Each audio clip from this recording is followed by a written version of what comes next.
একবার এক জাহাজ প্রবল ঝড়ের মুখে পড়ে মাঝ সমুদ্রে ডুবে যায়। জাহাজে থাকা প্রায় সকল যাত্রী মারা যায়, শুধু একজন ব্যক্তি বেঁচে ছিল।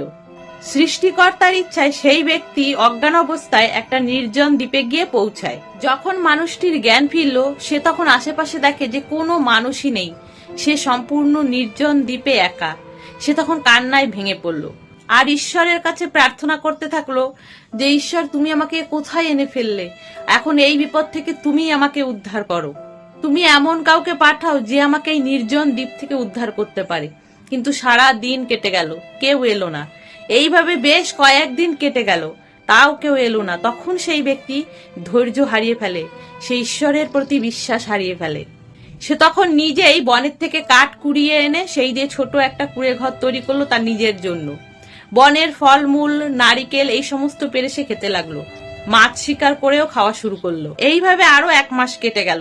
সে তখন ধীরে ধীরে ঈশ্বরের প্রতি বিশ্বাস হারিয়ে ফেলছিল।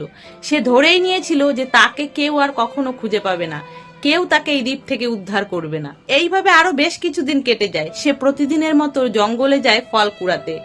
ফল কুড়িয়ে সে ফিরে এসে দেখে তার সেই কুঁড়ে ঘরটা তখন আগুনে দাউ দাউ করে জ্বলছে। সে অনেক চেষ্টা করেও তার ঘরটা রক্ষা করতে পারেনি, সেটা সম্পূর্ণ আগুনে পুড়ে যায়। সে তখন হতাশ হয়ে বসে পড়ে এবং কাঁদতে থাকে আর ঈশ্বরকে বলতে থাকে, হে ঈশ্বর, আমি তোমাকে কত ডেকেছি, তুমি তো আমাকে সাহায্য করোনি।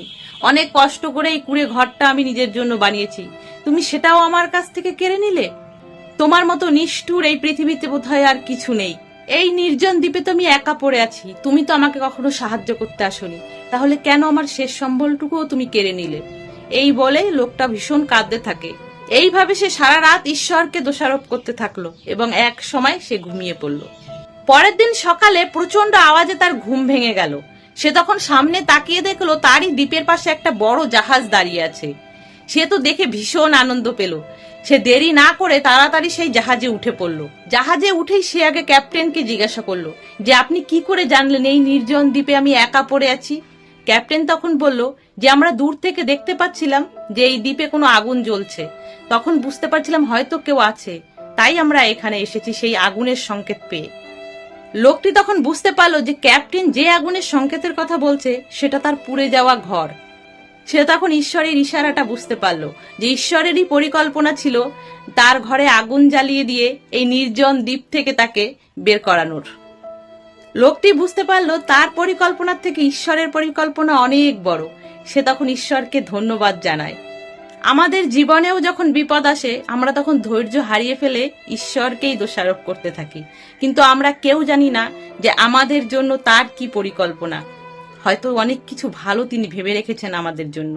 তিনি আমাদের একটা দরজা বন্ধ করে দেওয়ার আগেই আর একটা দরজা খুলে দেন, তাই তার উপরে বিশ্বাস রাখা উচিত। তাহলে বন্ধুরা, আজকের ভিডিওটা যদি ভালো লাগে তাহলে প্লিজ একটা কমেন্ট করে জানিও। সকলে ভালো থেকো, সুস্থ থেকো।